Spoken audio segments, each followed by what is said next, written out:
Hello जी। तो इरीडा ने अपने Q2 के नंबर रिलीज कर दिए हैं और चलो नंबर्स को हम देखते हैं, प्रॉफिट लॉस को देखें या यहाँ पर क्वार्टरली बेसिस पे देखें। तो उससे पहले हमने यहाँ पर एक बार मार्केट कैप देख लेते हैं। 42,000 करोड़ की समथिंग इनकी मार्केट कैप है और जो स्टॉक का पी चल रहा है वो 25 का पी चल रहा है। और इसका जो आरओसी है वो यहाँ पर ठीक ठाक है। आरओई आरओई हमें देखना चाहिए, फाइनेंशियल सर्विसेज में यहाँ पर ये मेनली काम करती है।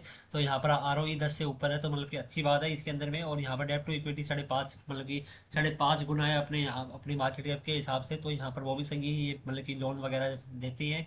और यहाँ पर प्रॉफिट लॉस अगर हम देखें इसमें ग्रोथ है या नहीं है, तो रेवेन्यू अगर हम देखें तो यहाँ पर ये लगातार highest ever revenue company post कर रही है और ये ट्रेलिंग 12 मंथ के हाईएस्ट एवर नंबर है। और इसमें अगर इन्वेस्टर में चल के देखें तो ये सरकारी कंपनी है, president of India through secretary MINRE।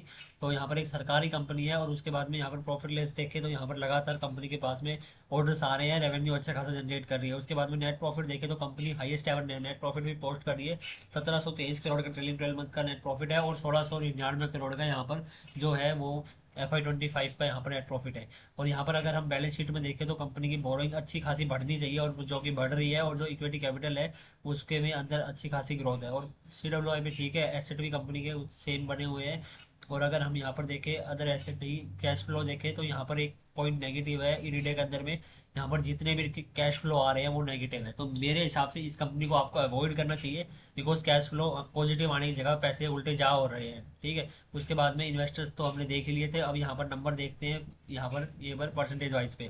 तो यहाँ पर परसेंटेज वाइज देखें नंबर, तो यहाँ पर मार्च 2025 में 24 के मुकाबले में यहाँ पर जो रेवेन्यू है वो 36% के समथिंग बढ़ के आया है। और उसके बाद में जो एक्सपेंसेस है वो यहाँ पर थोड़े फालतू हुए हैं पिछले FY24 के मुकाबले। और जो नेट प्रॉफिट है वो भी 35% के समथिंग पिछले FY24 के मुकाबले बढ़ के आए हैं।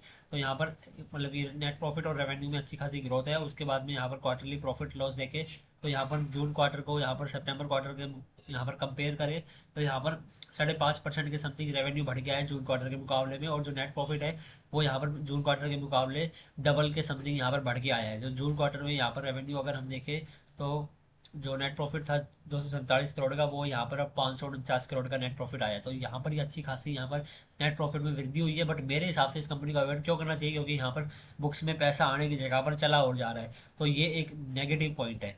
ठीक है। तो आई होप आपको अंडरस्टैंडिंग मिल गई है। यहाँ पर सिंपली सी बात है, यहाँ पर इस कंपनी को अवॉइड करो।